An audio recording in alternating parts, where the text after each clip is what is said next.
Elhamdülillahi Rabbil alemin ve salatu ve selamu ala seyyidil enbiya vel mursalin ve ala alihi ve sahbihi ecma'in. Bu celesede, önkü celesede söz verişimle alak sema' mevta, ölü eşitmeyemi. Şuna hakkında inşallah gurundeş olmakçı. Hormatlı tağsirlerin birinin ayçına göre Vehhabiler ölü gitti. Ol hissatı bilyen nedir? Hissatan haber yoktur. Her kim süperim aqideti olar Vehhabidir deyip aytmaklığı Müslüman doğun hayatında bir olaqan töhmet Ehl-i Sünnet vel Cemaat'ın ulemalarına ve hassa Hanefi mezhebinin ulemalarına. O ne deyip? Çünkü avvala şunu düşünelim ki ölü eştiya diyende, eşitmeye diyende hiçbir aqideti mesele değişi. Ölü eştiya diyende sen Ehl-i Sünnet'ten çıkıp batana, ölü eşitmeye diyende sen Ehl-i Sünnet'ten çıkıp batana. Hatta Hanefi mezhepten de çıkana. Bu bir aqideti mesele değişi. O taydanla hiçbir aqideti kitapta gelip şuurun aytını aptırlar. Yine hem aqideti kitaplar var. Şu ölü eştiya eşitmeyelim üzerine bahs bolmaptır. Bu bir zemni bahsleri ki ahadisten üzerine geliyor. Bugün Müslüman doğullum avval baştan Hude sahabaların öz arasında tefavütleri var. Hazreti Ayşe radıyallahu anha şun hakkında aqideti şey ki ölü eşitmeye. O şuna meneş baştaki sahabalarda arada var kâteler eşitmeye diye kâteler eşitmeye deyip öz aralarında tefavütleri var. Vakti ki Hazreti Ayşe radıyallahu anha ayttılar diye şeyle Peygamber Huda o ashab-ı kalibar qıygırdı. Şüpherim deyip aytti. Ola sizden de qavrağa iştiyanlar deyip aytti. Sen şuna hakkında nazarin näme? Onun Hazreti Ayşe de itti ya Peygamberin aydanı Kur'an'a teskelme rahim ditti. Kur'an ve ma ente bimusmi'in men fil kubur. Ey Resulü Huda sen kabırdaki yatan adamlara eşittirip başarmarsın deyip aytti ya Kur'an. Sure-i Rum'da geliyor. Peygamberin aydanı Kur'an'a teskelme on aydan kebinin manisi şey şuat şola men aydan kebimi haklığın bilye deyip ayttığı, eştiye deyip ayttığı diye. Çünkü bu taraftan hadis gelipti, o taraftan Kur'an gelipti. Hazreti Ayşe radıyallahu anha ölün eştiyen mevzusunu inkar etti diye. Eğer ölü eşitmeye demeklik bilen Vehhabiyet bolayan olsa, onda na'udhu billah Hazreti Ayşe radıyallahu anha bizim enemiz Peygamberin mübarek zenaneti Vehhabi olmalılar. Akmak aydar akıl deyip tentip özün sağ-sayır diyerler. Delil yok, burhan yok. Yüzünün uğruna her kim bizi bilen olsa bizi bilen olmasa Vehhabi. Bundan ne gurrum olttura. Bu fakat bizim gurrumuz yakim. Sen hem Ehl-i Sünnet vel Cemaat sahabe-i Resulü Hudansız zira sualı talıqlı. Gelip bir aqideti bahste aslında hiçbir repti yoksa mesela. Gelip şu gurrun aydıp da var akim bunu bir kaptalı over bölekte koyup, over kaptalı over bölekte koyup. Nauzubillah anna Vehhabiyet Peygamber Huda sallallahu aleyhi ve sellem hanvadında da ona tapalan olmalılar. Allah Teala hidayet etsin şu adamları. Müslüman doğullum. Hanefi mezhebinin öz ulemalarının içinde de iki cemaat. Kâteler bayna alekem Fethul Kadir muhakkak-ı mujtehiddir mezhebi Ahnaf deyip tanılıyor. Cildi do 62. cilt 68. sefretinde sırahaten ölü eştiyenlerin kullan reddetti. Allame Şami rahmetullahi aleyhi de ştada şıbabın hakkında o da şeyli bir mevzun manakım ştada açıklayıp düşündürüyor. Ştada o da ulaqan fuqahay Ahnaf başı kaptallah. Allame Şami rahmetullahi aleyhi. O taraftan Fethul Kadir İbn Humam rahmetullahi aleyhi. Bizim ulaqanlarımız şula ölü eşitmeye deyipti. Biz nauzubillah onu şulara sen ne diyecek onu? Men bir kefe uğurlayıp durmayın da zor. Nauzubillah şula Vehhabi bolup durdan.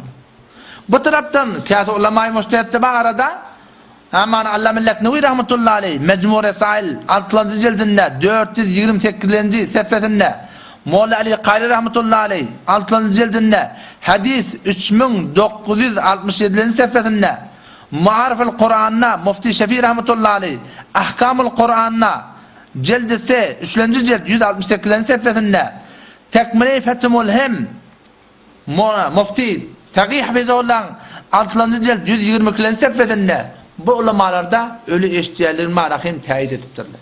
Yani çak koyanım şey Hanefi mezhebinin öz içinde de öyle eştiya diyen ne var, eşitmeye diyen ne var Müslümanlığı. Hayzın tutanın bilen ne? Hiç birisinde bir irat yok yani. Yani gurrunsun üstüne, kesin hayzın tutmalı. Her kim hayzın tutsa tutar. Bizim öyle akidamız ne mi? Bizim akidamız Müslüman doğan şey. Biz ne kullen ölü eştiya diyez, ne kullen ölü eşitmeye diye baydılıyor. Bu akidamız neyden attır? Bunu öcüğümüzden çıkarım da yapmadı. Bunu ne alakam Mufti Taqi, hafizahullah, Mufti Şefi rahimahullah'ın oğlu. Bir adamı ki şu bizim mantıqamızda alma tahqiqa ve deqqata harfi evveli uğruya. Ne alakam Mecmui Fıkhi Türkmen Sahra bolanna, avval baştan Mufti Taqi'nin kitapları ortağa geliyor. Avval baştan son nazarı gözeliyor. Son kitapların marahim ağıtarlıyor. Ne mi deyiptir Hanefi mezhebi hakkında? Cedid meseleler hakkında bir şey. Anır başpır ortamiyana muhtedil adam. Ol üstada öd dercesinden ait ya.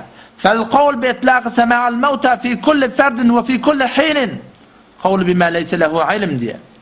Bir gelip diye ölü her bir ölü yakan estiye hem vaktide estiye demeklik bula bir alımsız adamın aytyan kefi diye. Vel kavl bi nefi ra'san muzahimeten lil nusus el mezkurete anifen ve kullen marahim atlan o taraftan marahim hem de estiye demeklik doğru da asıl eşitmeye demeklik bu da ne alakam da hadisler gelecek bu da bana ters oluyor diye. Kullen eştiye hem adam eştiye halan kebin de eştiye aydan kebin eştiye demeklik bula bir adamın kavli kavlun bima leyse lehu ilm alımsız adam aytyan kefi aslan eşitmeye demeklik bu da Peygamber Hudan hadisi var aralarda eştiye deyip de hadis geliptir pes bunu kullen etmeklik bu da doğru diye yöne diye ortam yana diye fil cümle sabit zat. Yani kulli eştenak fi hinin dune hin ve şahsın dune şahs fi kelamin dune kelam. Bazı kebler istamali, bazı vakti istamali, bazı vakti haber bolsa bola amali. Kullin eşitmeye diyene hadisler bahseyi hadisler eşitmeye dikkat. Hem milatları eşitmeye diyene bu form böyle burada Kur'an'dan hadisten sabit dedi. Bazı vaktler, bazı kepleri, bazı halatlarda istamali. O da ne yaparım? Allah Teala istiramalı. Özlerine böyle bir kudret yok diye.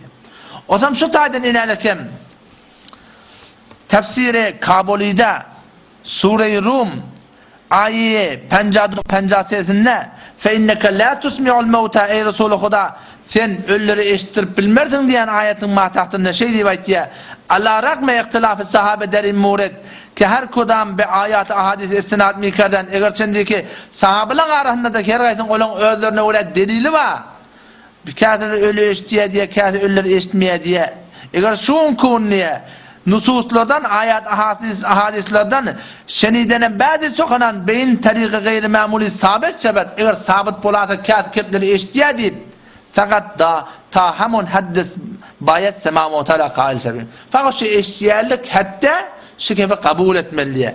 Fakat bakiyas ne mi tabanim sokananı digarra tahta sema biyarim. Biz bir ölü eşya diyen dedi, kavat eşya diyen dedi, muhsine kıyas edip ha ölün çağırsan boluyar onna, onun dilamalı o için kıyas ve akide sabit olmaya diye.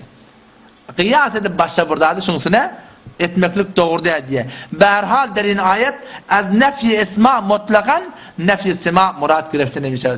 Bu da bir bahsi ilmi. Allah Teala ve ma ente bimusmi'in men fil kubur sen ölüleri eştirip bilmerdin diye.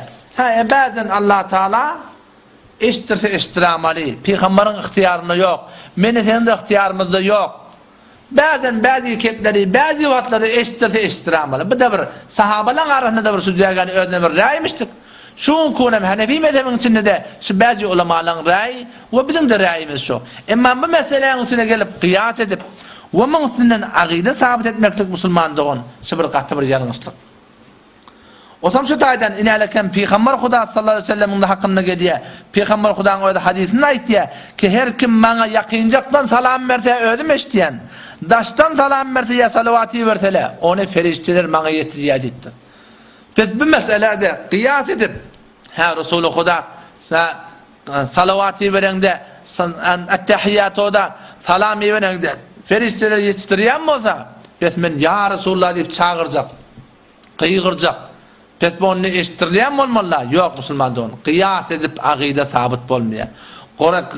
Kur'an'ın üstünden, hadis mutawatir'ın üstünden ne bolya? Aqide sabit bolya.